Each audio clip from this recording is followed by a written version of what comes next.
They say everything happens for a reason, but I suspect everything happens for a Reese's. Like this commercial break. Did you need 15 seconds away from music? Or 15 seconds to eat a Reese's? Perhaps it's true. Everything happens for a Reese's. This podcast is brought to you by Colgate Total. We take oral health as seriously as you take sports. That's why Colgate Total Active Prevention uses advanced technology to help prevent oral health problems like cavities and gingivitis before they start. It's clinically proven to provide 24-hour antibacterial protection with twice daily brushing after 4 weeks of use. So get a winning routine and prevent oral health problems before they start. Shop Colgate Total Active Prevention at a retailer near you. The Emmy Award-winning HBO original series Hard Knocks Training Camp brings viewers into the preseason with unparalleled access to the reigning Super Bowl champion Seattle Seahawks. Go behind the scenes with Sam Darnold, Jackson Smith and Jigba, and the legendary Dark Side defense as they prepare to make another run at the NFL title. See how the best in the world take the hype and pressure head-on. Your football fix starts here with the personalities and challenges that define a championship team. Bonds will be built. Bloopers will be captured. Hard Knocks Training Camp with the Seattle Seahawks premieres Tuesday, August 4th at 9 p.m. on HBO Max. What's your dream pet? Tiger. Tiger. You're going to Mike Tyson it. What kind of tiger? A Bengal? Bangle. Bengal tiger.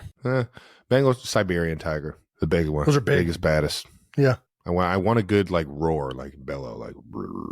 Well, if you want the loud roar, you go lion, right? I remember hearing a tiger when I was a kid. Roar is more like a lion. A tiger is more like a. You're a big cat guy. I'm a fucking tiger, man.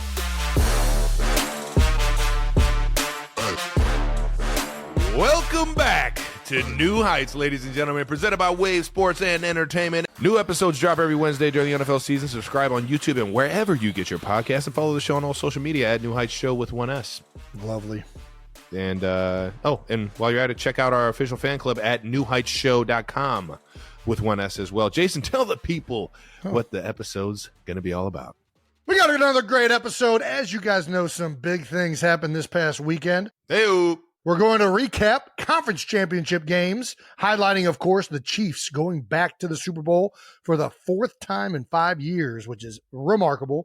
We'll also shout out some fan mentions and talk about all the rest of the biggest storylines around the league, including some big coaching hires in the ranks. So, but before we get to all that, we're going to get to the newest of new. That's right. Little new. All righty. We reached 2 million YouTube subscribers. Holy cannoli, everybody. The New Heights YouTube channel has officially passed the 2 million subscriber mark. After last week's episode, shout out to the 92%ers and everybody that is just now joining us. Thank you for joining us on this fun ride where we have no idea what's going on. We also are back to being #1 podcast across all categories in both the U.S. and in Canada. So, again... I don't know how we're rigging this fucking system here, but we really appreciate whoever's rigging it. It's part of the NFL script. There you go. No, I was in on the script until you guys lost. Yeah. I mean, this fucking script sucks. But yeah, I'm kind of happy. I'm happy for you guys. But thanks, man. The script is did Philadelphia dirty. No, that ain't right. Apple Podcasts, United States of America, all podcasts. I guess we're at the #1 of the charts. All right, we're cool. also #1 in sports podcasts in a bunch of other countries, which is fucking mind-blowing to me that we're #1 in Mexico. Who would fucking... There's no soccer podcast down there? We're #1 in Mexico, Peru, the Philippines, Chile, Croatia. This has got to be like Swifties, right? Can't be. They're not listening to this podcast for football stuff, right? Yeah, that's crazy. Thank you to all the 92%ers outside of the continental U.S. How about that? This is cool. Pretty fucking dope, man. Keep tuning in and we'll keep talking football, I guess. Yeah. I mean, we're just going to keep doing what we're doing. So if you like it, keep listening. All right. New Heights bracket update. How about it, huh? And in bracket-related new news, voting for the Sweet 16 in our best NFL team name bracket officially has closed. It closed a while ago. I think it closed over the weekend. We got over 500,000 votes in this round, which is pretty remarkable. people are into it. You are such a fucking cheater, by the way. I'm a cheater? You're the biggest vote skewer I've ever seen. What are you talking about?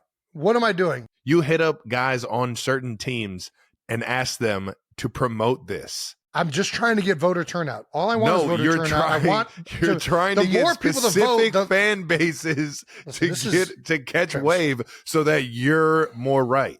This is nothing. This has nothing to do with the fairness of the entire bracket. Travis, this has everything to do with you proving your point. So you're making sure you hit up big names on certain fan bases to try and promote their team. Are you done? This is just absolutely ridiculous. This is just good old fashioned gerrymandering. Politics. It's completely legal. 100% in a free and fair election. This is how I know you're going to be a president one day, and I'm going to be there, and I'm gonna crawl under the Oval desk again. I swear, once you're president, dude, I'm fucking up the whole White House. I'm in there. I'm in the walls. You can't keep me out of there, dude. They're gonna hate me in there. I can't wait. Former Bronco Mark Schlereth, the stank, and the Broncos official Twitter account both tried to sway the vote by getting the Broncos involved, but the Chiefs' kingdom prevailed again. It was they made up a lot of ground. It was an impressive effort by Broncos country. They were riding for sure, but they didn't ride far enough. The Broncos, man, that's a sweet name, dude. It is a great name. I'll give it to you. It's a very solid name, and it flows. There is now officially only 4 perfect brackets left of the total 36,000 entries. So it is starting to dwindle down. It'll be really interesting in the Elite Eight coming up this week with who makes it out of that, because it's starting to get real competitive. Shout out to the 92%ers for continuing to make your voices heard and to make sure that this election has as little bias as possible. Thank you so much. We need to get to the bottom of this. Every single vote. You guys are ridiculous. I just want voter turnout. Keep submitting those. Well, I guess you can't submit it anymore, huh? I was going to try and close up that bracket update. Yeah, you can't submit the brackets, but you can vote. You'll be able to vote on the bracket over this weekend and keep this thing going. Be some fun times. Let's get some fan mentions of the week. All right now. Beat you to it. Son of a buck. This week, our mentions were filled with people still reacting to Jason's time in Buffalo. What a magical time. It was. I got a bunch of requests on from me saying that I would love to see or get a painting of this picture of you. I would love to. There's get a lot that. of paintings that people were throwing out there. Yeah, I think the request was heard. On. Yeah, we'll see. We shall see. But our first mention, or fan mention, is from Princess Kiana herself. That's right, Kylie Kelce, who commented on the video of Jason taking or talking about the shirtlessness. You were in quotes saying, everybody knows this famous quote, "I'm not asking for permission, I'm doing this." And the exact quote, I will say, "When I'm grabbing the keys to go get a cat," is Kylie's reply. Because we know how much of a cat lover you are. And, big fan. Huge fan of outdoor cats. Fan. Outdoor cats, not indoor Only cats. Outdoors. Domestic cats are... Listen, I respect what a cat can do in nature. It's a ferocious hunting animal. I think you respect it because we had a cat growing up. Yeah, that's what Flash was. An outdoor cat. I once saw Flash kill a bird mid-flight. Flash was impressive. Isn't it just electric? It is. And that's what I'm saying. I respect cat. Those kind of cats. I don't want one wandering like these ragdoll. I've learned so much about cats over the last week. People sending, "Oh, you guys should get a ragdoll. You should get this. You should get a tabby," and all these. I don't even know what the heck. I didn't even know there were cat breeds. I didn't know that was the whole thing. I thought it was it's a cat. Yeah. They're like dogs. They have different breeds. Apparently, ragdoll, according to everybody, is the dog of cats. They just cuddle up next to you. I don't know if they drink out of the toilet bowl, but they, apparently they're just like dogs. But yeah, Kai tweeted this or Instagram this, whatever the heck that. Yeah, Instagram comment. Immediately, I googled how to lose a cat. Oh shit! But nothing came up. The only thing that came up was like, "Oh, are you sad you just lost a cat?" I'm like, "No, I need to lose a cat. Like I'm not worried about losing it. I want to lose it." And I'm surprised that there was nowhere to research good ways to accidentally lose a cat, because if a cat does show up, it will find its way off our property in some way. But I don't know quite how to get it done Unless it's an outdoor cat. You said you appreciate an outdoor cat. I do, but I feel like it's not, knowing Kylie, it's going to find its way indoors. Just keep your house rodent free, dude. If we can set those boundaries, but I feel like it's not going to happen. Jason, It's going to find its way two indoors. Irish wolfhounds that you keep in and out of the house. Yeah. They're both in and out. Yeah, of course. So why not just add one more that's going to take care of all the rodents? Because it's not going to happen. The kids are going to want it up in their bedroom. There's going to be cat stuff all over the place. No. What is it? Which one is it? Females or males? If they pee, it like just starts to. I just remember going in certain guys' houses growing up that had cats, and you would smell like that. My nostril right now. Yes, you know what I'm talking about. Yeah. You could just smell that urine smell, and I'm out. There's nothing about. That's why they make kitty litter. Yeah, I know, but I was in houses. I think it's a thing, and I'm out on the cats. If you were to get a cat, yeah, I think we should give it to the 92%ers to name the cat. We're not playing this so game. 92%ers, let's have a cat bracket name. I want to hear all your best cat names. Listen, if you guys are okay with a cat getting lost after you've already named it, go ahead and participate. This thing is not making it far. Next up, it appears that Dad has learned how to make memes. This past week, he showed a bunch of memes on Facebook, including these that we're about to show you right now. And they are all. Dude, you think he's making these? There's no chance. I'm pretty sure he's just either screenshotting it or getting it sent to him sporadically. Yeah. There's no way he can make these. Dad does not have this level of computer savviness, which is surprising because he's spending time on it. He's at every up-to-date computer.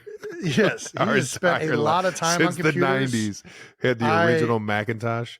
I'm so positive that he didn't create any of these. There's no way. But it is an honor to finally make Papa Kelce's. I've played in the league for 13 years, and it took me. Never once been on his IG. Yeah, apparently, listen, kids, if you want to make your dad proud of you, take your shirt off, drink a beer, and scream at the top of your lungs. Apparently that's what does it. That's my boy. That's my boy. So the first one is if aliens came down from outer space and said, take us to your leader, this is the guy. Yeah. I mean, and no better picture proves that that's the guy. Unfortunately, this is actually probably a good representation of the human race. I don't know that that's the one that we want to have represent us, but if we're looking for an accurate representation, that's probably good. What are they doing down there? This guy is. Man, these guys are obese, alcoholics, and stupid. It's just dumb. How did they amass so much power? Look at the Dolphins, even smarter than this guy. Well, the second one Dad put out was Jason fighting for Scotland's freedom in Braveheart. They'll never take our freedom! That's pretty good. Who doesn't love a good William Wallace? William Wallace. When's the last time you seen Braveheart? Never. Dude, watch it. I remember seeing it a little bit when we were kids because Dad fucking loved that shit. He did love it, and I'm telling you, watch it as an adult, you'll get why he loved it. It's an electric movie. All right, well, I'm in. All right, that's all I got to say about that. Thanks, Dad. Yeah, should we add Papa Kelce to the New Heights social team? Yeah. Him and Jets Jake can team up with him. Collab posts. Let's get some collab posts going with Big Ed. Good luck, Jets Jake. He's going to have a lot of bad ideas. You're going to have to weather the storm on that one. Next up, it looks like Jason's also inspired a new Funko Pop. Hey! From @theofficial Funko on Twitter. Nice. Do you feel this electric atmosphere? How could you react if you released this pop? How would you react if we could release this pop? Yeah, dude. I mean, Funko shaved in the chest. Got the sweatpants, the Timbs, the Bud Light, it looks like. And then you got a Rolex hat on, which is pretty sweet. Talked to Funko Pop, and they agreed to do a charitable thing. It feels weird, kind of having this whole situation, because it was just something that kind of happened organically. It feels weird to kind of have shirts and everything made. Try and profit over it, yeah. Yeah, but I feel like the way that it makes sense is we have agreed with Funko Pop, and we're going to be releasing a shirt later in the week where Portions of the proceeds will go to Patricia Allen Fund at O'Shea Children's Hospital out of Buffalo, because I think, you got to repay the people that put me in this. You got to, man. You got to. The only reason this happened, and people are like, why didn't you do this past week? Why wasn't your shirt off? You asked me that. I'm like, listen, Mafia, man. that was the situation that happened because of what they did to me, what we did to each other. That was I get it. It was a little bit outlandish. I don't know why it happened. It just felt right. I don't know. That's all I can say. It just felt like the right thing to do. There's something in that fucking water up there, man. God. We're going to pay back to the people that caused this. Well, that's dope. Shout out to Funko. As well as Travis Kelce, of course, scoring a touchdown. Not right now. Triple shot half-calf oat milk 2 pumps extra foam. Your coffee order might be getting a little complicated. Your toothpaste doesn't have to be. Arm & Hammer Baking Soda toothpaste keeps it simple with a powerful ingredient that works hard for you. Baking soda. That's why it's the #1 dentist-recommended baking soda toothpaste. As you brush, the baking soda particles dissolve to help break down plaque and stains for a whiter smile. So your teeth can feel clean, look bright, and make brushing a no-brainer. Try Arm & Hammer toothpaste. Simple, powerful, clean. You want to get some bold topics? Little football? Yeah, let's do it, dude. Let's do it. Chiefs 17, Ravens 10 in the AFC Championship game. Doggone. It was some good football being played over there at the bank. Initial thoughts, Trav. What do you think? Pretty good, huh? Yeah, man. Doggone. Pretty damn good game. Obviously, we wish we would have scored more in the second half, but went in there with the right mentality, executed early, and put their offense and really their team with their backs against the walls. And man, you gotta love Spags in this defense right now, baby. Doggone, it's electric playing with them, man. They're giving us chances to stay in games and win games and kind of manage things offensively. And Pat Mahomes is playing the game like the best quarterback in the league, baby. No doubt. No, you guys have picked it up though offensively. I mean, I know it's only 17 points, but you guys had multiple chances. You had the 1 4th down that you guys went for. We're not hurting ourselves right now, and that's the best part. Where there's some flags here and there, but you're having good drives. The mistakes, like the drops, are kind of limited. The fumble, the turnovers, all those things. The game changers, the game wreckers. Certain things that you do to yourself that you just can't win doing. We started to clean that up a lot, and that goes to the head man, baby. You don't clean those things up without good discipline. You don't clean those things up without having good leadership, and that's the coaching staff right there, making sure and harping on the right things and really motivating us in the right direction week in, week out. And we never lost faith, not one time during the year. And right now we're playing our best ball, baby. Boy, are you. The Chiefs are officially headed to the 4th Super Bowl in 5 years. I mean, dude. This is legendary status. I mean, we already talked about just going to this game. It was your 6th or 7th AFC Championship in a row. And now you find yourself in the dance for the 4th time in 5 years. The Chiefs were 4.5-point underdogs, which was tied for the biggest underdog Patrick Mahomes has ever been before a game took place. We'll start off with pregame. Everybody talked about it. Everybody had videos on it. It was all over Twitter. I was at the game. And I love how I'm getting painted as the bad guy. Oh, you're definitely getting paid as a bad guy. I had multiple people text me in the game, middle of the game, like, what's Travis doing? Why is Travis doing it? And I'm like, dude, you guys have no idea. We're going to get to it right now. Justin Tucker is warming up, and there's an exchange between you and him. There was also an exchange between Pat and Justin Tucker before that as well during warm-ups. It wasn't even that. But so we're warming up, and we do our same warm-up every single time on our side of the field. For those of you that don't know what happens in pre-games, the Ravens have their side of the field, and the Chiefs have our side of the field. Now, specialists, because of like the win factor and they go to where both you sides, are, they get a chance to kick at both field goals and kind of punt from both sides of the field. But it's always, if you're trying to go onto the other team's designated area, you kind of stay out of their way. You know, you don't interfere with what they have going on. That is the unwritten rule. That's the unwritten rule. If you want to be a fucking dick about it, you keep your helmet and your football and your fucking kicking tee right where the quarterbacks are warming up and they're dropping. Eyes are looking left and they got a helmet down by their feet. It's actually kind of dangerous, really. But like, if you're not going to pick that up, I'll happily move that for you. Justin came out and he said it was more of a joking gesture and kind of a fun competitive. And I get it. I mean, he was kind of winking at me, like being a dick about it, like trying to get under the skin. Yeah, he knew what he was doing. I get it, but he got under your skin a little bit. Me and Pat, we've been having the same mentality for this game all week long, man. Yeah. And it was you got to go in there and have the right mind frame, have the right mindset, and we just weren't in a joking mood. We were ready to get after it. And so, Justin, sorry if we took it to a level that you didn't think it'd get to that way, but if you're going to be a dick, I promise you I can one-up you every time, dude. Tucker's known for this. I mean, he's a legendary kicker, and he knows how to poke the buttons. Arguably the best we've ever seen in the NFL, man. Oh, no, I don't even know if it's arguable at this point. I mean, and he does this, and there's other kickers that'll do it too, other punters. You know, it's definitely unwritten that you stay out of the way of the other team when they're trying to utilize the field. You find a way to work on the other side of the field when it makes sense. That's part of the game in the game, and you could tell he's playing it in these clips. You can see his facial expressions. He knows what he's doing. Don't paint me as the bad guy, all right? He got under your skin. Right? He got under your skin, and listen, it worked. It got under your skin, but it worked in the wrong way because it was a record day for the Yeti. T-Rev led all receivers with 11 catches for 116 yards and a touchdown. It was probably one of your best performances I've ever seen, which is crazy because you've had some unbelievable ones. I just saw this stat the other day, which we don't have it in the rundown, but I did take a picture of it because it's crazy. It's absolutely insane. Hold on. Got to go to my photos, screenshots. You are Ed Kelce, man. You and Dad are the exact same human being, dude. I'm going to get to it. Don't worry. I'll find it. This is your last 12 playoff games.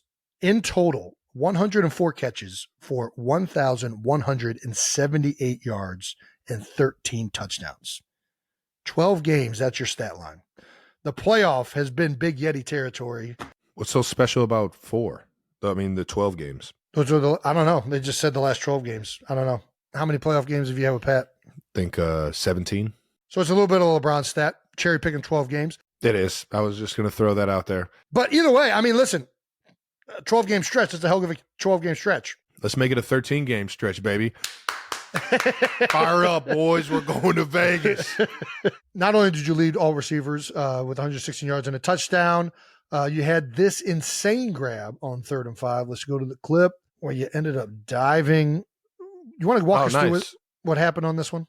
Yeah, we'd love to walk you through it. Big 3rd down play, and Pat changed the play. In my mind, I was like, I don't know if we should change this play. And that's not how you play football. Yeah, for those of you have to listen to the guy. He's got the keys to the car. It's his. He's steering the ship. You got to listen to the guy. And I was just like, I don't like it. And sure enough, he's pump faking, trying to find me coming over the middle of the field. Where's Trav? He's going to be right here. Any second, he's going to be right there. Okay, he's not showing up. I'm over here fucking picking my nose over there and fucking on the numbers. Well, you made up for it because you made a ridiculous. Yeah, he's scrambling for his life, gets his legs chopped out from under him, and throws just something in just to get the ball out of his hands so he doesn't take a sack. At that point, I'm in my head like, I got to make a fucking play for my guy. I'm just out here looking like an asshole, not running the right route for him in the biggest game of the year. So, but yeah, Pat, thanks for giving me a chance, baby. I love you, man. Listen, you ran the wrong route. Whatever. You ended up with a big conversion on 3rd down. That was a huge part of this drive, a huge part of this game. And this is one of the things that makes your and Pat's connection so electric because your guys' ability to freelance, both of you are so good at that. You know what I mean? Like Pat is probably one of the best improvisers I've ever seen play the game at the quarterback position. That's the thing that really sets him apart as a player. To have both of you guys be able to do that and also be on the same page or get to the same page. All right, it's pretty fun to watch when stuff like He's this a faster reader than I am. That's what it is. I'm just a few pages back. I haven't caught up yet. Honestly, that's it makes playing with the guy so much fucking fun, man. When you just know that he could pull a rabbit out of the hat at any point, put the ball in one area for you to go and get where you or nobody gets it, and you can go and try and make that spectacular play for your team. That's what makes it so much fun, man, because you just know the play is never over. And even when they think they got you, they don't. And I love that fucking feeling, man. As you can see, I'd stand up and I'd punch a fucking ghost right in the face. I was so excited. Pow! Take that, Casper. First down. And then we ended up scoring a touchdown, which was awesome, man. The Ravens kind of have that like color scheme of ghosts too. They got that. Ooh, like, they do. You know what I mean? Like purple that was like that in the video games. Wario. It's always It was the Wario Castle. Wario. All the Nintendo stuff. All the ghosts are purple. Waluigi. What was the Luigi Wario? No, it's not Wario. It's Wario and Waluigi. Waluigi. Nice. Waluigi. They definitely have that. And holy shit, did they bring out every superstar they had that game. Yeah, they did. It was an electric atmosphere. It was a family reunion in that place. So the first two, everyone saw Ray Lewis and Ed Reed, but third quarter came around, and they started playing 50 Cent song. And they turned off the lights, started playing a 50 Cent song, and then panned to the tunnel. Yeah. And all you see is this shadow in the mist and like the fogginess. Yeah. And I'm like, how the fuck did they get 50 Cent? Since when is 50 Cent a fucking Raven? This is bullshit. And it's fucking Terrell Suggs walks out. I'm just like, oh shit, that's electric too. How did they? He won a ring with us too, man. You can't do that. He won one or two? Just one, yeah. I think it was just one. He wasn't there. Shout out to Sizzle, man. That shit was awesome though. I was over there. I was in the huddle like, oh shit, it's Sizzle. Yeah. I thought it was 50 Cent, man. Thank God it wasn't 50 Cent. If it was 50 Cent, man, I don't know if we came out that game victorious, man. Between this clip and the one that we're about to show, I don't know which one was more impressive, the 3rd and 5 catch or this touchdown catch. Dude, you want to walk us through? So they're in man or no? Yeah, they're in man. They're in man with Kyle Hamilton, man. And I'll tell you what, that dude has a bright future. He's already a stud. And he had an unbelievable rookie year. But what is this, like a little wheel route? Like you're like out and up? Yeah, just an out and up. We had shown that formation and the concept over the past probably 10 games. We've ran that concept at least once. So kind of been setting it up, and I've had, I don't know, probably like a handful of catches off of that concept where we just dot me on the out route. So we tried to do the out and up, and he played it perfectly. He did play it perfectly. But this is what I wanted to ask you on this, because Pat throws a back shoulder, right? That's what this would be called against man-to-man. 100%, yeah. Do you guys know immediately when Hamilton is playing it perfectly that if Pat throws this, he's going to try and hit me on the back shoulder because Hamilton has leverage? Sorry, go ahead. It can happen one or two. No, you're good. You're good. These are good questions. It could happen one or two ways. Yeah. Depending on where he is, obviously Pat's going to try and give me the best opportunity to catch the ball. So if he's over top of me, he'll try and back shoulder me. But at the same time, if there's some sort of blitz, a guy comes free and Pat has to get the ball up quick and he can't make that decision like later on. So let's say on the out part, like Pat has to get the ball away now. He might just put it up and give me a chance to run and go and get it, catch it over the shoulder instead of the back shoulder. So you're still like trying to find it when you I didn't see that thing until it was about you turned around late. 5 to 10 yards. It kind of worked out in our favor because it happened. It was bang, bang. But I did not see that. That ball was coming through the fucking rafters. It was like coming out of like suites in the background. It was like a dark, foggy, and then the ball just fucking appeared like 5 yards from me. I was like, oh, snap. So you answered the next question I was going to have, which is you waited to turn around what looked like till the last possible second. And is that important on a back shoulder catch? Because the quicker you obviously make that transition that it's going to be a back shoulder, the quicker the DB has to react. I mean, he had great position. He had great position. Yeah. The only chance I had was that it was that back down hip. Yeah. The last place he's thinking that is going to be, and I could just kind of turn with it, right? Yeah, and you use your body to shield it. You got to have late hands if you're going to reel one of those in. Dude, it was an impressive catch. Barely caught it, but I'll take it. With how late you got the turning around, you get it on the hip. Unbelievable play by you and Pat. This is my favorite play of the day because of everything that went into it. Appreciate it, bud. Tutty, baby, coming out scoring touchdowns. That was the biggest thing coming in, was that we wanted to score tutties. That's why we went for it on 4th and 1 down in the red zone a few drives later in the second quarter. Yep.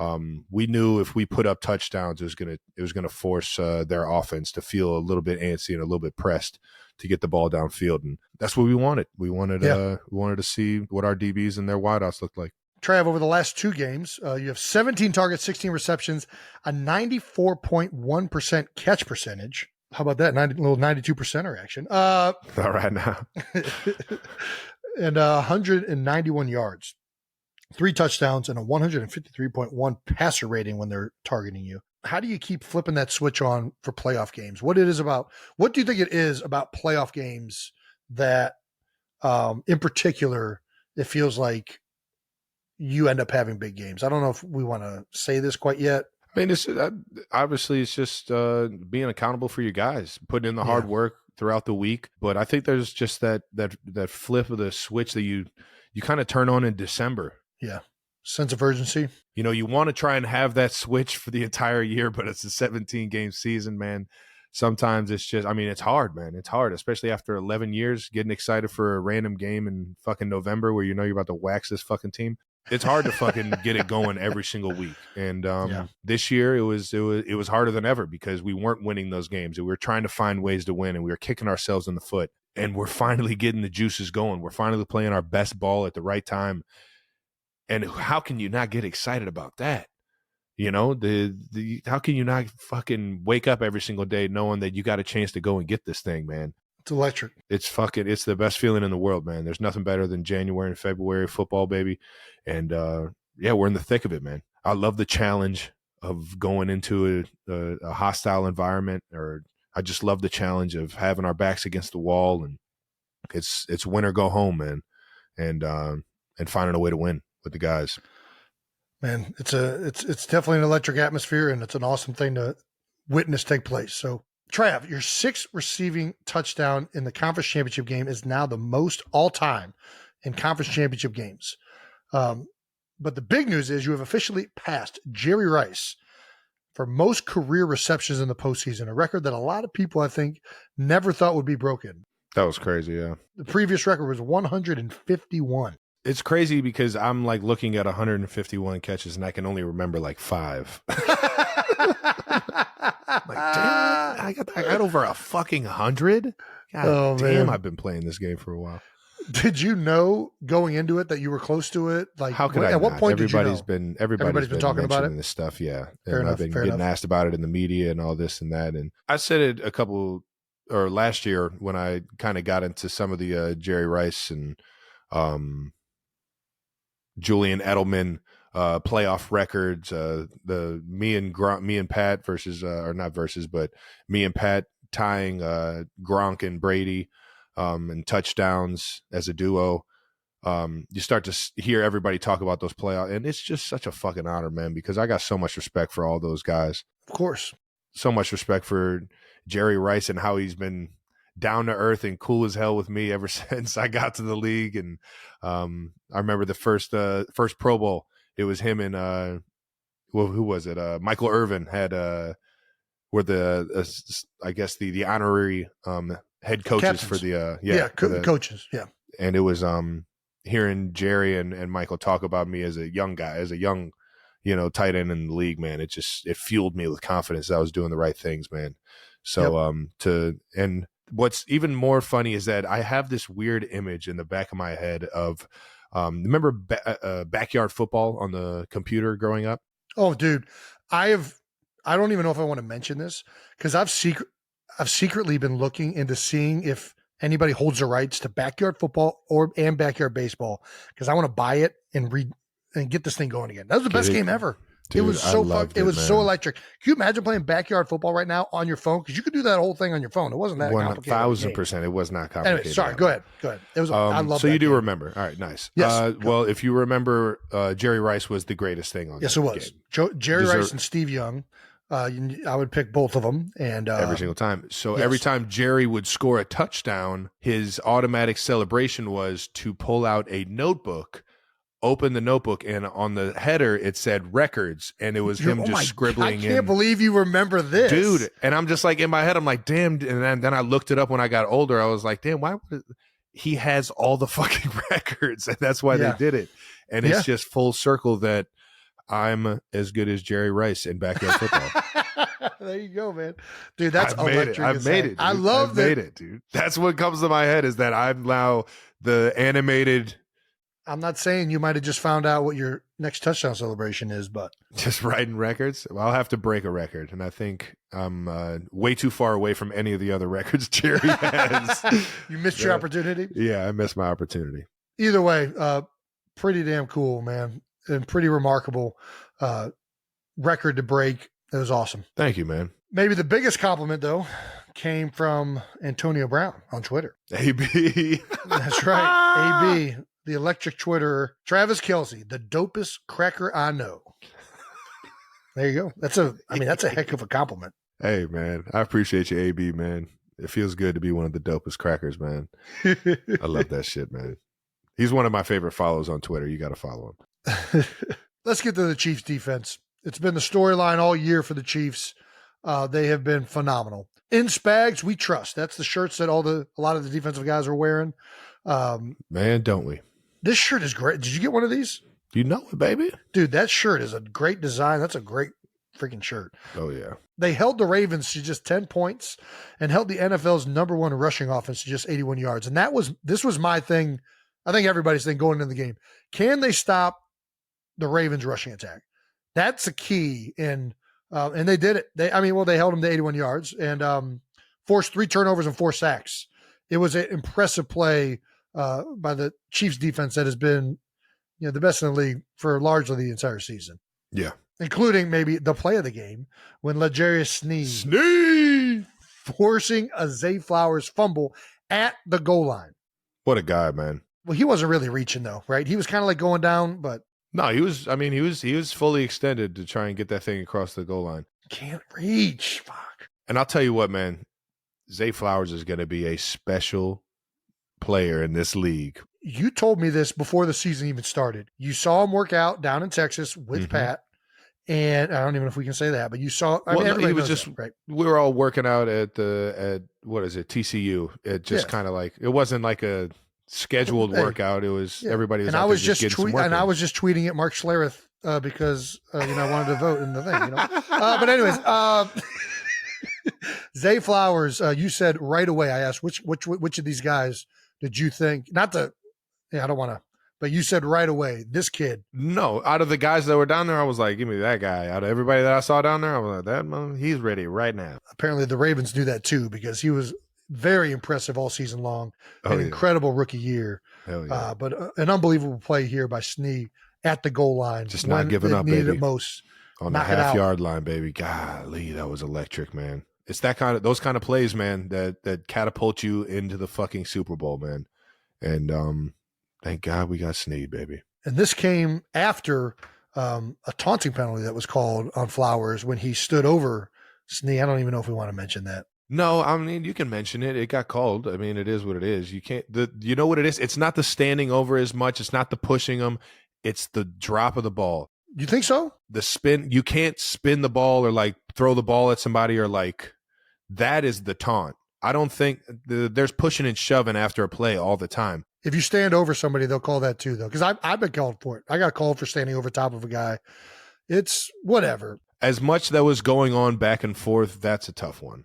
Yeah. Especially in a big play like that. That's a tough one. But we've talked about it before. We're pro taunting to a degree. You got to let people's emotions and you want that back and forth a little bit. And I didn't, whatever. Joey Burrow certainly agrees with us. Let the guys taunt. Let the guys talk. Normally you see let the guys play, but I would just he just went right for the jugular. I don't want to see him play. I want to see him taunt. I want to see him fucking yapping. Hell yeah. I'm with it. I'm with you though, Joey. Nah, that's great. There's an acceptable amount of it, right? And there's a part of it that makes it more exciting. You'd like seeing people's emotions fly. As long as you're not doing these ridiculous antics or whatever, if it's just a pure sign of aggression, like you just made a great play, whatever. Insane stat. The Chiefs defense has allowed 4 points per game in the second half over their last 8 games. You want to talk about second half adjustments? My God. 32 total points in 8 games in the second half. That is a remarkable stat for the Spags defense. That's fucking insane. It's crazy. Is Spags the most underrated coordinator in the NFL? I mean, I don't know that he's underrated at this point. I am a little bit surprised. I mean, I know his head coaching stint in St. Louis didn't go great. But I don't know. I don't want to say anything bad about an organization. That was whatever. A little surprised at how, You don't got to say much. That's already been said, brother. I don't know, man. You see a lot of other people that are great coordinators in the NFL getting head coaching, stuff circling around. And I really do think what Spags has done this year, that entire defense has been truly fun and exciting to watch. They have been great, and it's been consistent. I love going to war with him, man. I just love playing. I love being in the locker room. He's one of the most motivating guys and coaches that I've ever been around, man. Just always having the right frame of mind, the right positivity, even when you need that toughness and somebody to motivate you and kind of like a get your shit going type of way. Spags does it in a respectable way that guys can relate to and that can motivate them. Some guys just don't have that gauge. They can't gauge that. Sure. And Spags has been able to kind of get the best out of every single guy he's got, all the way through the depth chart. And it goes to show, how much, there's how much we rely on him. And this stat right here, these 32 points in the second half that's got to be close to a fucking record right there, I would assume. Yeah, you would think. I mean, it's a pretty impressive 8-game stretch in the second half. The guy found a way to stop Randy Moss and Tom Brady. How about that? Spags found a way to stop fucking Randy Moss and Tom Brady. And that's right. They were undefeated and fucking unstoppable. The most unstoppable has ever looked. And Spags found a way to beat him. I mean, or at least slow it down. Yeah. The score was not high. I remember that. But the 2007 Patriots Super Bowl, he did. Actually, I don't even remember. I don't remember what the score was. I'm pretty sure it was a low score game. Both teams under 20, I would assume. That's what it felt like. It's kind of like that was that 08, not a lot of. I'm just kidding. Dude, Spags. In Spags we trust. The biggest plays often happen when you need them most. And the final drive, there was a Chief that came up with perhaps the biggest play of the day because it sealed the deal. With 2 minutes and 34 seconds left, up by 7, Pacheco, to burn some remaining Ravens timeouts, was being utilized, but to seal the game on a 32-yard pass, Marquez Valdez-Scantling. How about that, top baby? The quiz for the game, baby. Didn't get any sweeter than that, man. Punching our ticket into the Super Bowl yet again. In case you forgot about last year against the Cincinnati Bengals, he did the exact same fucking thing and came up big for the Kansas City Chiefs. He was getting a lot of heat. I was about to get to it. As well as the entire wide receiver room. And I've been sitting here the entire time. The entire offense. It ain't just that. I mean, they were coming after you. I had they the were worst coming drops after Pat. in the league. Yeah, they were coming after everybody, and it's not like it's not.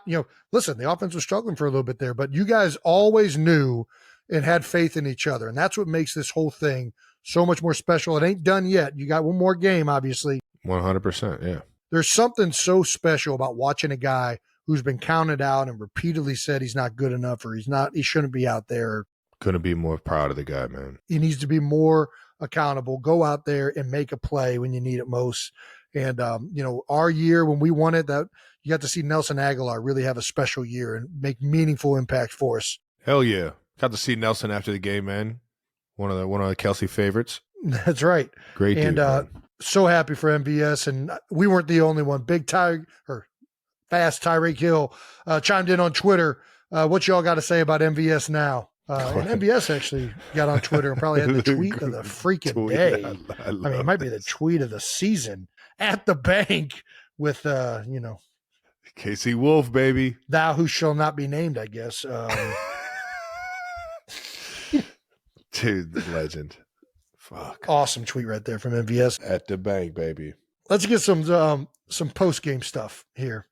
Obviously, when you win the championship, there's confetti, there's speeches, there's all of that stuff. So you guys are down on the field. You had the Lamar Hunt Trophy celebration on the field. This is your first time accepting the AFC Championship trophy outside of Arrowhead. Yeah, a little bit different, obviously, but there were still enough fans there celebrating, it felt like. What do you think? Yeah, the only people that mattered, our family, friends, and the people that came on the fucking flight with us, dude. There you go. That's all I give a shit about. All the extra is just, for show, I guess. I only cared about seeing you guys and having fun with the guys we just won that game with, man. Well, you gave your patented, you got to fight for your right. You got to fight for your right to party! I don't even feel right saying it. Like I feel like I'm not doing it justice sounded already. Weird. Yeah, it doesn't sound right coming out of me. You get like, yeah. You it really doesn't sound right coming out of me either. No, it sounds pretty good. Trust me. Beastie Boys, but well, no, it sounds good coming out of the Beastie Boys, but Big Yeti does it justice, in my opinion. This was the great photo tweeted out of Big Red showing a little love to Taylor up on the stage. Oh yeah, he's got a little point. They're pointing at each other. We're going to the Super Bowl, baby. We're going to the bowl. We did it. Obviously, we've already talked about how they kind of know each other from the Philly days. Yeah. Scott Swift, shout out to Big Scott. Him and Andy are good friends. There you go. That was a cool moment to see afterwards. I didn't get to see it because I was up on the stage screaming, "Fight for your right." But yeah, that was a cool one. That's awesome. Yeah, we had the whole family down on the field. We had me, Mom, Dad, and Taylor. Everybody was down there. How was this moment compared to other AFC championships, especially, with the way the whole season's gone, I guess?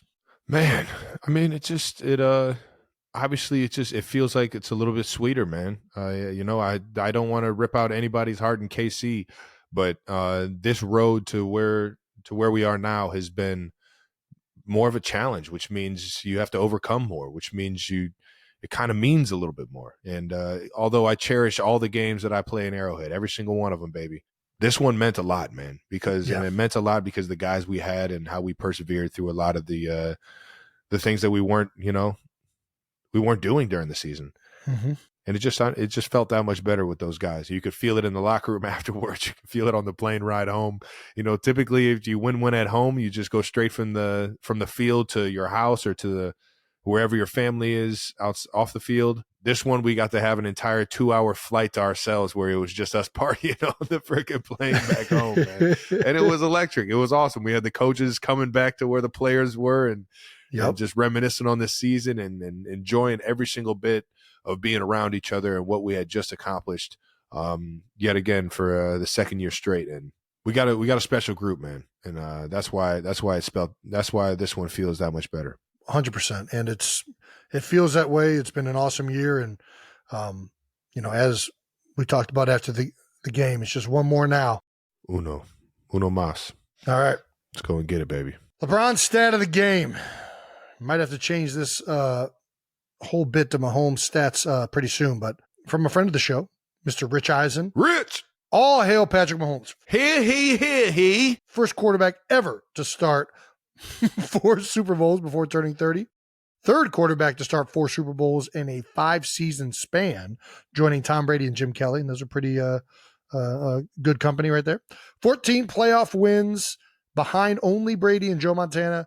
4th Super Bowl start, only Brady and John Elway have more. Jesus. And he's not even 30 years old. Doggone. Pretty remarkable. Patty Mahomes, baby. Yeah. I think those are some pretty good LeBron stats. Yeah, I'd take those LeBron stats. I'll take those LeBron stats any day of the week, man. Also, shout out to the newest members of the Chiefs Kingdom, Taylor Swift, who has officially reached the Super Bowl in a rookie year. That's got to feel good. Shout out to Tay. Thanks for joining the team. Do we miss anything? Just shout out. I got to give a shout out to the Kingdom, baby. They were loud and proud out there in a hostile Baltimore, the bank and whatever the freaking stadium is, man. That shit was just so much fucking fun. It was so much fun to see you guys afterwards hanging around to watch us, raise that Lamar Hunt trophy yet again. Bring Lamar home for the Hunt family, knowing it was the year that his wife Norma passed away, and we wore her initials the entire year, and we're still going to wear them into the Super Bowl. It'll be the first Super Bowl that she hasn't been to, and we got a chance to bring it home. There you go. So shout out to the Chiefs Kingdom, the Hunt family, and let's take this one. Let's take this one to Vegas, baby. All right. All righty. All right, let's get to some other player insights on NFL storylines. There's only one other game to really comment on, and that's the NFC Championship named this game. The other NFC. Yeah, all right. Yeah, 49ers prevail over the Lions in what proved to be a truly remarkable game. Yeah. 49ers 34, Lions 31. Yeah, I didn't get to see this one. Neither of us really got to watch it and appreciate it. We were watching it upstairs in the box a little bit before you came up, but when we left the box, it was right around halftime, I think, of that game, and Detroit was up 24-7. So I was like, man, Lions are running away with this thing. And then pretty much by the time I got to the car, I was like, oh, wow, okay, they're 49ers right back in this one. This is a game. Yeah, Lions got out to a big lead early, going up 24-7 into the halftime.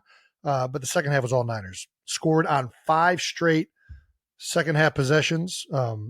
Offense really got going after what is being called. He's pretty good. Pretty good. He's pretty good. Just when you think he's not, he's pretty fucking good. Offense really got going after what is being called the immaculate deflection, where Purdy literally bounced a pass off a Lions defender, and Brandon Ayuk came down with it. When you're a great team, you find ways to win ball games. You find ways to make big plays, and this game specifically, football, is known for having some of the wackiest and wildest shit happen. Boy, is it. And we are both a part of games where it has gone off helmets. It has gone big deflections that have turned out to be huge plays. I remember Marcus Mariota, a teammate of yours, ended up when he was in Tennessee. I was concussed and getting out of a CAT scan. Yeah. And was watching my playoff hopes shrink as Mariota threw it off of Darrelle Revis's face mask and then caught it and scored a touchdown. This kind of shit happens, man. And I mean, I'm not going to lie. When this kind of shit happens, you just get crazy momentum, and the football guys are just on your side, man. It's just, you just keep running with it, man. And this was one of those plays. I thought when Lamar had his deal, when it went off of Jay Reed's hands, and then Lamar Jackson caught the ball and like ran for an extra, had like a reception for like 20 something yards or something like that. I was like, damn, man, they're getting, that was a big play in the game. They're getting that kind of shit. Yeah. This is, I mean, I don't like that at all. That the football juju is not on our side. I'm like, oh, I kind of had the opposite reflection up in the boot, because right after they scored, I was still like, man, listen, they got a lucky one. I didn't really see any, they still weren't really moving the ball like that, but regardless. Their touchdown was that was a great fucking ball. It was a great, yes, it was a great ball, a great catch. But I hear you. It was kind of like a broken down play. That's what extended the drive. But either way, yeah, the biggest takeaway from this game for me, it says Dan Campbell decision. I think the biggest takeaway is Brock Purdy and the 49ers overcoming this deficit. Dude. Listen, we've heard these stats all the time about Kyle Shanahan's as a coach and really his offense, is that they can't really play unless they are in the game or have a lead. They have never really come back from, like a 10-point deficit or whatever. Well, they find themselves down 20. This is the second game they march back and come from behind. This is the biggest comeback I think that they've had in the history of it. That boy's got heart. And the biggest difference is the quarterback. I mean, Purdy, for as bad as he was in the first half of last week's game, and I guess, I don't know, in this week I didn't see much of it, but they were losing pretty good. When it matters most, he's showing up. When they need him to get touchdowns, when they need this offense to get going, he is slinging that thing. Slinging it. He's making plays with his feet. I mean, it's impressive. He's playing damn good right now, man. I didn't see the game, but saw the highlights and saw a lot of the plays he's making. I'm just like, man, in moments that he was making those plays, man, that is he's ready for the moments, man, and he's only going to get better and more confident as the time goes on, man. We're gonna have our hands full, baby. It's gonna be a hell of a fucking Super Bowl. I know that. That it is. The other takeaway from the game, obviously everybody's talking about it, are the fourth down decisions, which, listen, if you've been watching the Detroit Lions at all this year, this ain't anything new. Dan Campbell has been going for it any second he gets. He's been the riskiest play caller in the game all season long. He's been rolling them dice, and he wasn't going to change it up in this game. The two that they're really talking about are the 4th and 2 at the San Fran 28, and the one that was more towards the end of the game, the 4th and 3. The 4th and 2 one is the one where it's like, man, if they kick the field goal, it's a 3-possession game. You know what I mean? They were up 14. If they kick the field goal and they make it, which it would have been just under a 50-yard kick. It would have been right around 47 yards, I think. Well, yeah, I guess they're at the 28, so it would have been even less than that, about a 45-yard kick. But hindsight's always 20/20. You guys went for it on 4th and 1.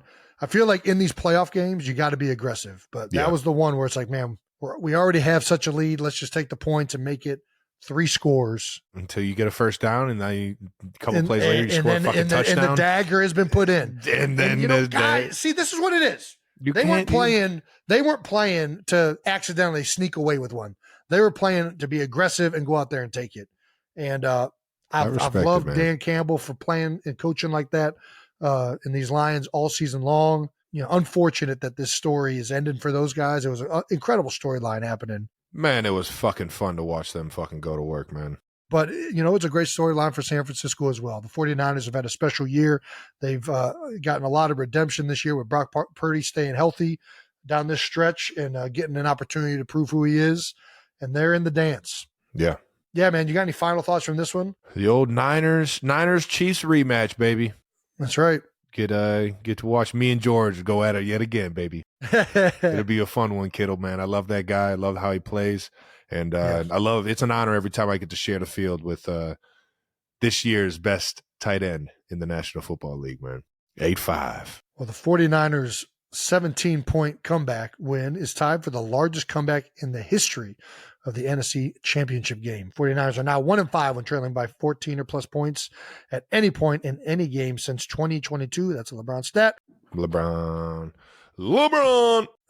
Best thing to come out of championship weekend is the death of the Super Bowl logo conspiracy. People have been speculating that the color logos correspond with the teams that would be playing the games. This comes from a lot of the scripted community. Obviously, you had red and yellow when there was Bengals Rams. Last year, it was teal. Because the red. Bengals are red. Yeah. Is that red or orange? It might be orange. I don't know. This year, we obviously have San Fran and the Ravens with the purple and red, and it has been officially debunked. So way to go. Thanks, guys, for debunking something that was meaningless and stupid from the beginning. Yeah, moving on to other news around the league. We got some coaching news. Trev, you want to hit it? Eagles coaching news at that. The Eagles have parted ways with offensive coordinator Brian Johnson and have hired former Chargers and Cowboys offensive coordinator and the Boise State stud, Kellen Moore. Kellen Moore was the OC in Dallas for 4 years and the OC in LA just this past season. Have you met Kellen? I have not. Played against him a lot, obviously, when he was in Dallas. Yeah. I was surprised, actually, when he got fired the 1 year in Dallas. It felt like their offense was pretty fucking good. Even just like 2 years before that, he's being touted as, head coaching candidate, one of the top ones up there.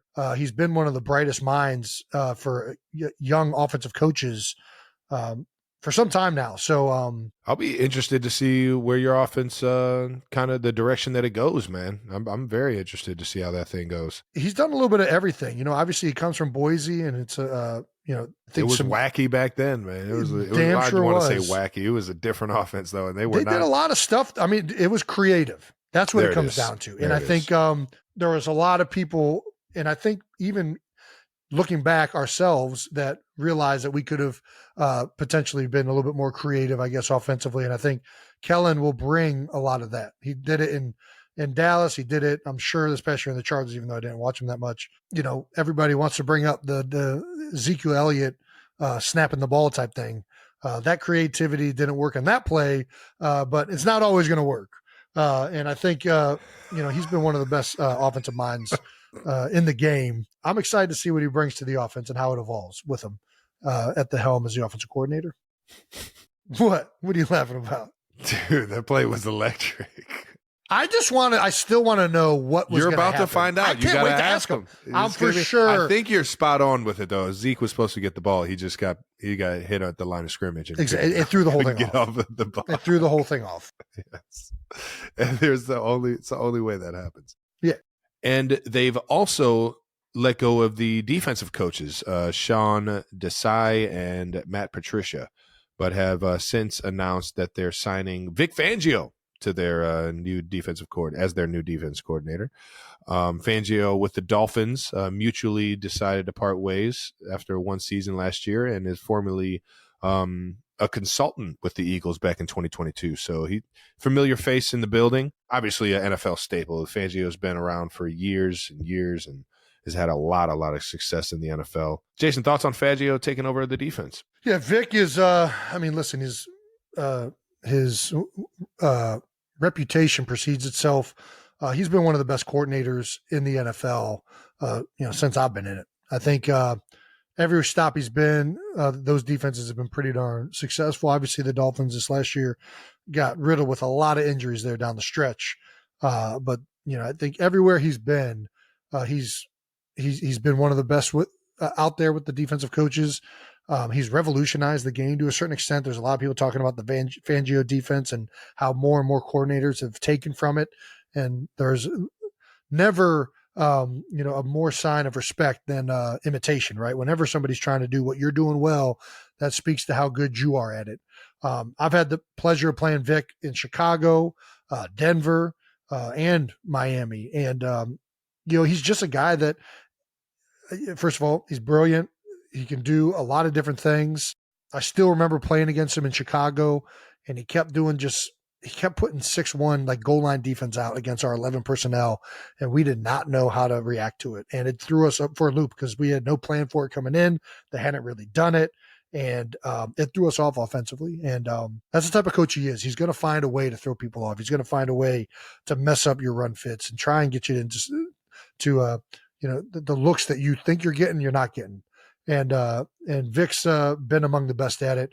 As you said, he was a consultant with the Eagles in 2022. I'm excited. I think everybody in the building is excited to have Vic back. Brian Johnson, Sean Desai, Matt Patricia, all those guys are phenomenal coaches. This is part of the shitty part of the business.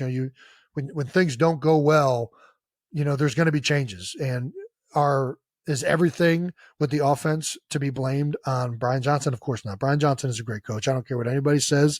I know for a fact he is an outstanding coach, and he can be a great coordinator. As he was for the majority of the year. Yeah, and the previous years as a quarterback coach. It's just, there's a lot of things that stalled out the offense, and the defense, the same thing.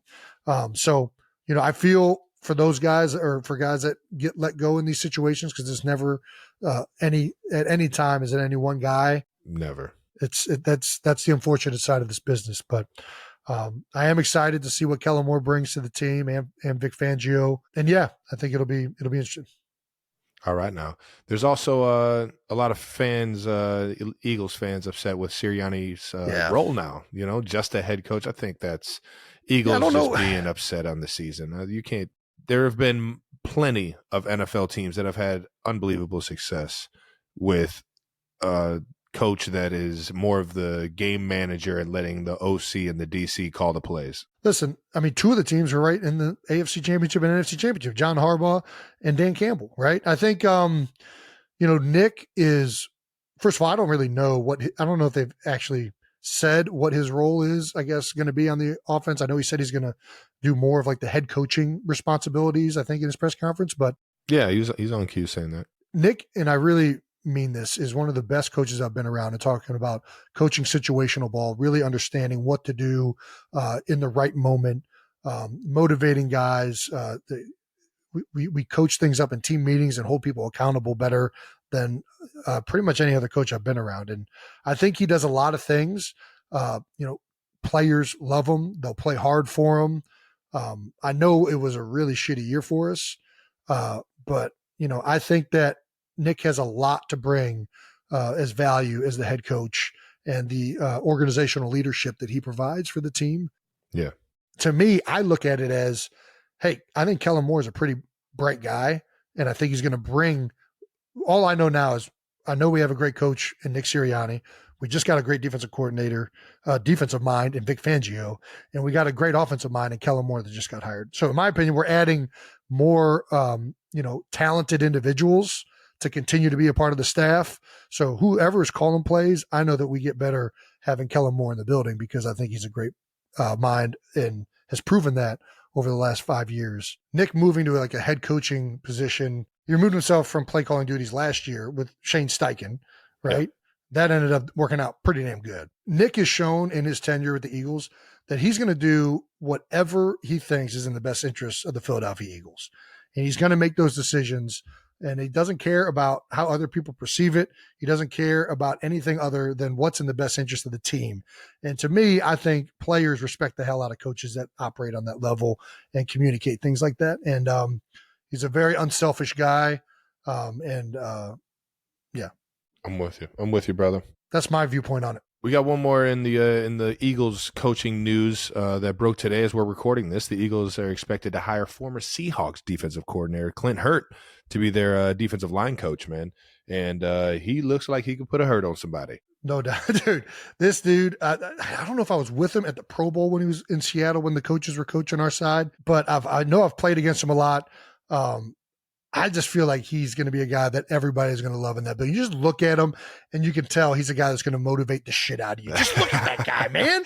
He's got that, like, he's going to get the best out of you. You know what I mean? He's got that biting kneecaps aura. You can just tell. Big Clint, dude. Big Clint. Oh, man. Well, excited to have him as well. Congrats, Clint. And Tom Pelissero tweeted this one out. The Eagles are expected to hire former Seahawks defensive coordinator Clint Hurt, as we just said, as their D-line coach. Sweeping staff changes continue under Nick Sirianni, who also is expected to hire one of Hurt's assistants in Seattle, Carl Scott, to be his DB coach. So you guys are picking up some Seahawks coaching staffs, man. More coaching news. The Falcons hired former Rams DC Raheem Morris to be their next head coach. And the Panthers hired former Bucs OC Dave Canales for their head coaching role. Two guys that if you put them on a screen, I would not know what they look like. I'd know him because we played Raheem Morris this year. I remember his face.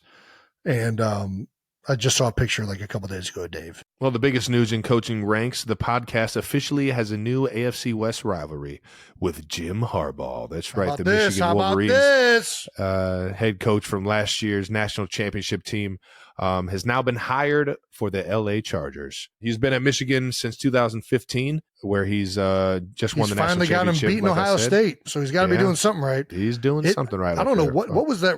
I forget what the span was before 20 years. He got there, but I mean, it was like 20 something years. It was a long time. 15. It was fucking, the Buckeyes were owning that one. Yeah, OHIO. Like Woodson was like the last guy. Harbaugh is making his return to the NFL after 9 years. He was, of course, with the San Francisco 49ers from 11 to 14, almost winning a Super Bowl until running into his brother in the Super Bowl. The Harbaugh boys went at it. Know something about that. Not right now. I feel for you, Jim. How about him? Listen, I think it's a great hire. I mean, Jim Harbaugh is a great coach. He's been successful everywhere he's been. The best motivators. That's a pretty good indicator that he's going to be successful still. Yeah. I am going to say this, though. I've been waiting to see where Bill lands, and I thought this was the job that made the most sense for Bill because a Belichick defense is going to be lights out. And we've seen what he can do with a premier quarterback. And to have Herbert there in L.A., I don't know why. I just felt like if Bill goes there and they can have that guy on offense and Bill handle the defense, it was going to be something special. But I think it'll still work out with – well, I don't want to say that because they're playing the Chiefs, but you can't go wrong with hiring Harbaugh. Jim Harbaugh. I hope he makes them the best version of the Chargers that we've seen, baby. It would give us a great challenge, man. I ain't mad at it. I ain't running from shit. You feel me? There you go. That's the mentality you got to have. Bring the biggest and the baddest, baby. All right. Well, that does it for storylines around the NFL and kind of the coaching changes that are going on throughout the NFL and the AFC West, knowing that Antonio Pierce is now the head coach for the Raiders. And or he's remaining the head coach, knowing that he was the interim. And Harbaugh making his return to the NFL for his former team, as he was once the QB over there in San Diego. Let's keep this thing moving to some no dumb questions, because there's no such thing as dumb questions. 92%ers, just dumbass people asking really smart questions that don't really seem that smart, kind of sound dumb and feel dumb, but you can't. There's no dumb question. I think that's true. Ironically, No Dumb Questions is brought to you by our friends at Buffalo Wild Wings, because there's no bad Buffalo Wild Wings. There's you know what I'm saying? Good Buffalo Wild Wings. Let's go sports bar. And a bunch of dummies going in there to watch sports. From at Teresa Ortiz, 2939 on YouTube. Travis, would you do Hot Ones again? Hell yes, I would do Hot Ones again. Jason, would you go on the show or do one together? That'd be fun. Jason, would you do a Hot Ones, and what level of spice would you be able to handle? I will tell you this right now.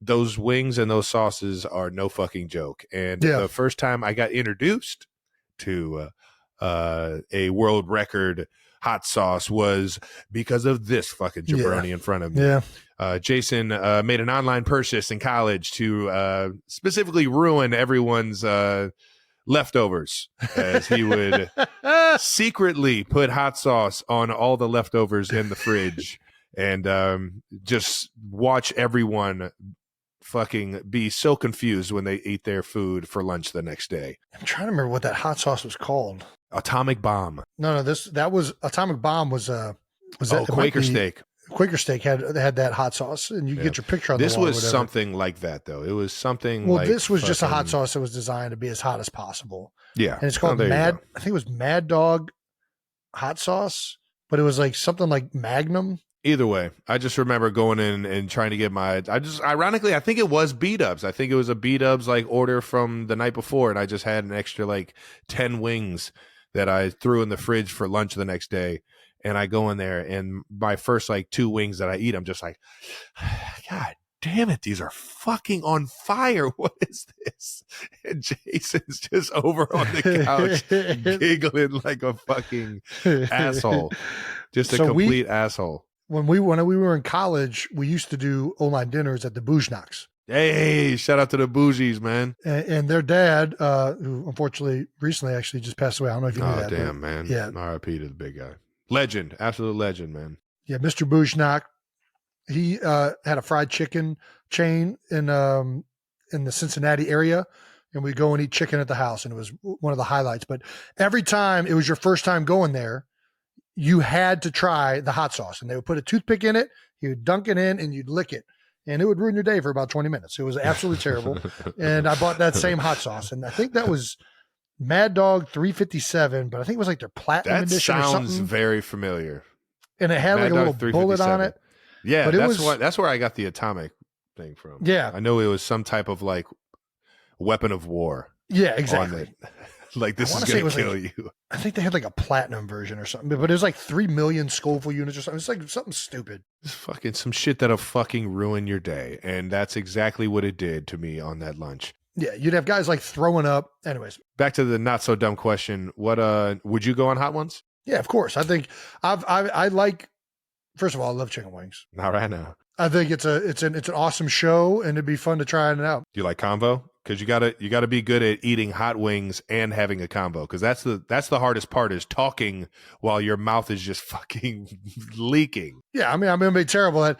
I can handle spice up to like what is a reasonable spice. Like I get spicy things. I really do enjoy hot sauces, but obviously hot ones, once you start getting up there after a few of the sauces, they're just designed not really for taste. They're designed to just make you in pain. Fucking ruin you. I don't enjoy hot sauces that are like that. Like I like hot sauces that have the taste combined with a little bit of heat. It make you want to go back for more. Yeah. I can continue to go. Get the endorphins going. I don't have to go to the fridge for milk just to survive. You're a milk guy? You're fucking pansy. What do you use? The only water? way to help? No, it's not. Ice cream is the best way to do it.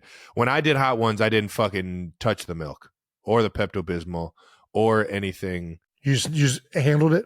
Like a grown-ass man. And my eyes were watering, and I could barely even talk. And I got Sean Evans, who's the host of Hot Ones, got as much as he could out of me. I mean, I'll do it. I was in a bad place. I will not be afraid to drink milk. I don't think any. Ain't no shame in your game. We know this. I'm not trying to. You don't even wear draws. I'm not trying to prove toughness out of anything. You don't even. Yeah. Give me the hot wings. It'll be hot as shit, and I'll put some milk on there, and it'll be brutal. But yeah, let's do it. From Melissa on Club 92. What is Blitz? It's a heck of a question. Arguably is the best video game ever created. The greatest arcade game ever invented. It was a game in the 90s created by a company called Midway. Ooh, Midway had it fucking going. NBA Hang Time. NBA Jam, NBA Hang Time, NFL Blitz. NBA Showtime. Wayne Gretzky 3D Hockey 98. Ooh, now that was the fucking... Was there a soccer Midway game? Was there ever a soccer one? No, there was a baseball game. I think it was MLB Slugfest. Well, Slugfest came out later. I don't know if that was Midway or if that was another one. That's a good point. It was the Blitz version of baseball. It was. You know what I mean? Like it was like the arcade. And when Slugfest came out, there was another hockey one, which was something else too, but it was the same I think it was the same thing. Whatever.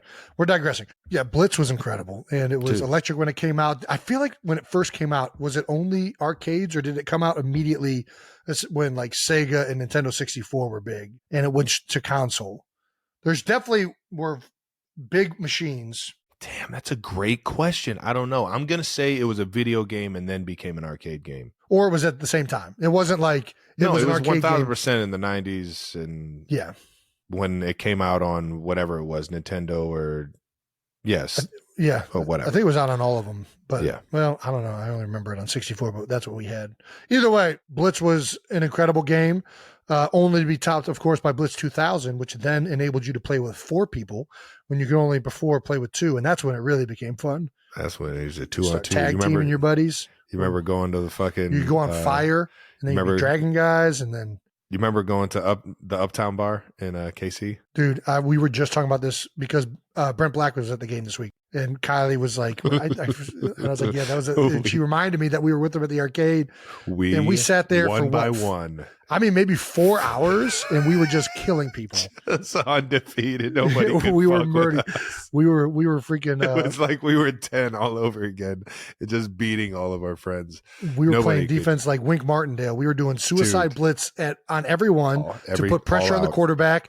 And I forget whether you were blitzing or I was blitzing, but somebody was playing free safety, and it was just read the quarterback's eyes. And we're taking out the first receiver we see. Pow! Hot route is gone. Get the ball out. You knew the ball had to come out. It was stifling defense. Stifling. It was electric. It was an electric afternoon. If you don't know how to hit the turbo button the right way. That's where it was really the most skill. The art of the midway games. The art of all midway games was how to use the turbo. And manual juice. That's manual why I juice. Going backwards. Dude, that's why I loved the brilliance of midway was that there wasn't like a million buttons. Like you couldn't like do like all these things. The greatest thing you can master in hang time or blitz, and it's so pertinent to actually playing sports, is tempo control, right? Yes. Maintain your turbo, know when to use it, and you could really shake somebody in some of these manual jukes. But the best. It was an electric way. I still love those games. All right, I guess we should actually talk about what she's probably asking, which is Blitz plays. No. Just go right to the bomb. Yes. And the other thing about Blitz is that it, I really think it revolutionized the NFL passing game.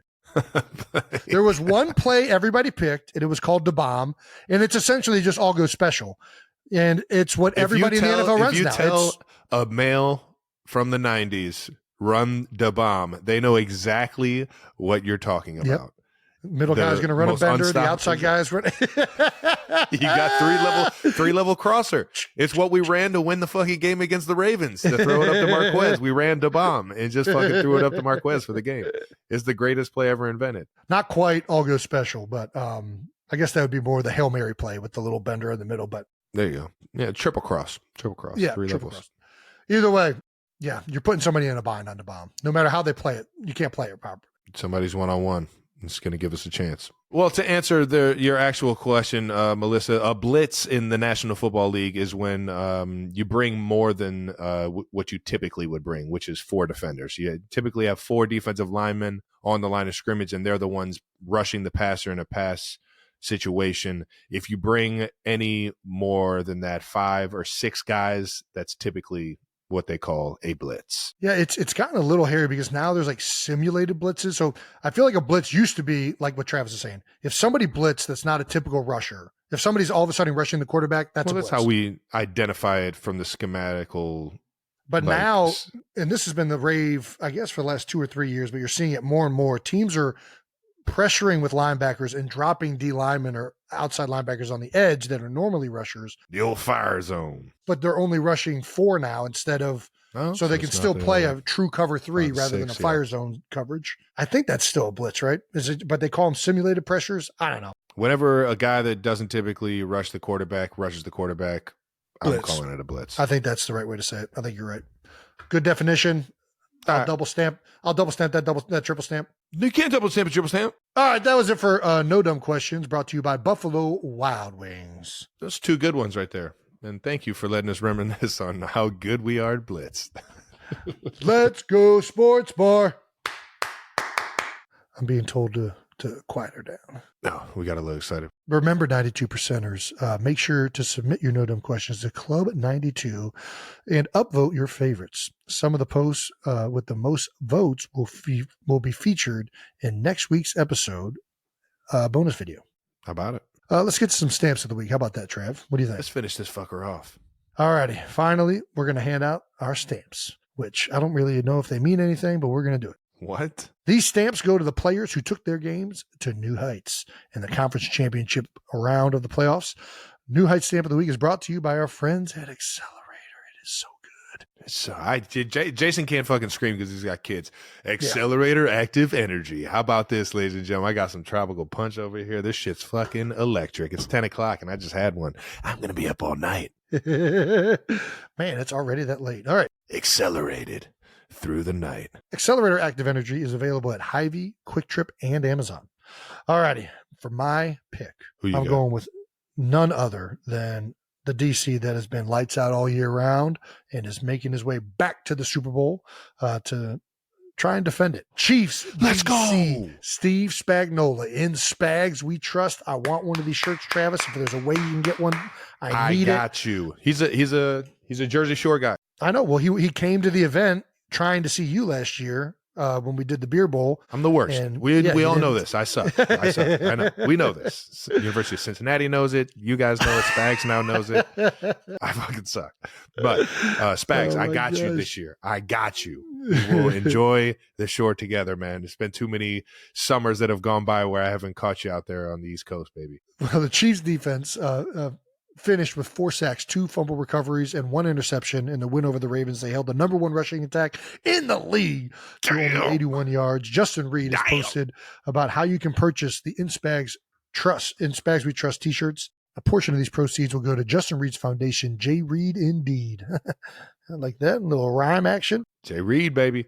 And I'll tell you what, man, Jay Reed deserves a stamp as well, man. Who he is as a leader, as a player on this team, man. Fuck, I love that guy, man. And sure enough, man, everybody's going to want these shirts, and it's always going to go to a good cause, man, because Jay Reed's been in every single community that he's played in, man, and has made a big difference in all the communities. So shout out to Jay Reed for finding a way to give back to the community and, sell a swaggy shirt, man, because I'm pretty sure everybody wants these things right now. Well, we're going to add a link in the show description if you are interested in one of these shirts.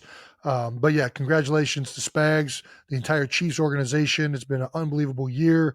And man, Spags has been so good. And hell yeah, baby. For that defense to play that well against that high-powered offense, it was impressive to watch.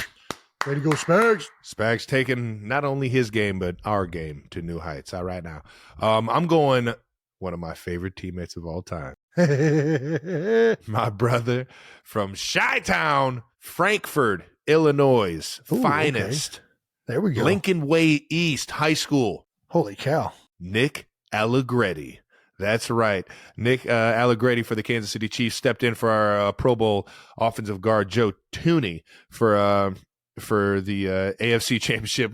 Big shoes to fill. Huge shoes to fill, and stepped up like a champion and propelled us and got us another AFC Championship and punched our ticket into the Super Bowl yet again, man. And Nick has been year in, year out, Mr. Reliable every single time he gets that opportunity to go in there, to play as good as he did and to play as big as he did in that moment, in that game. We couldn't have did it without you, brother. And his emotional quote, thanking teammates after the game.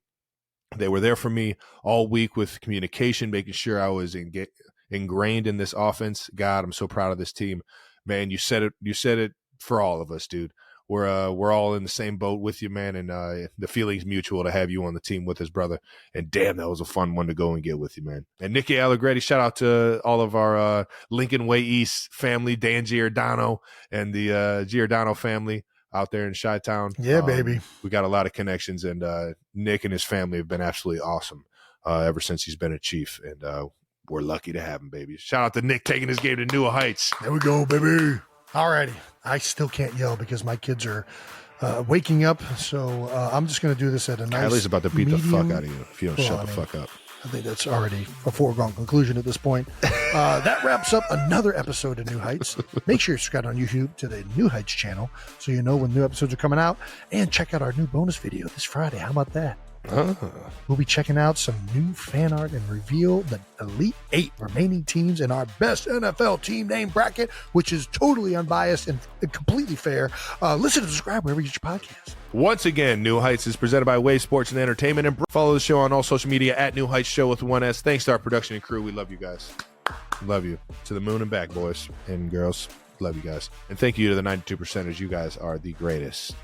Absolute greatest for sitting around for a few minutes out of your Wednesday to listen to us. I don't get it, but I appreciate you. See you guys Friday.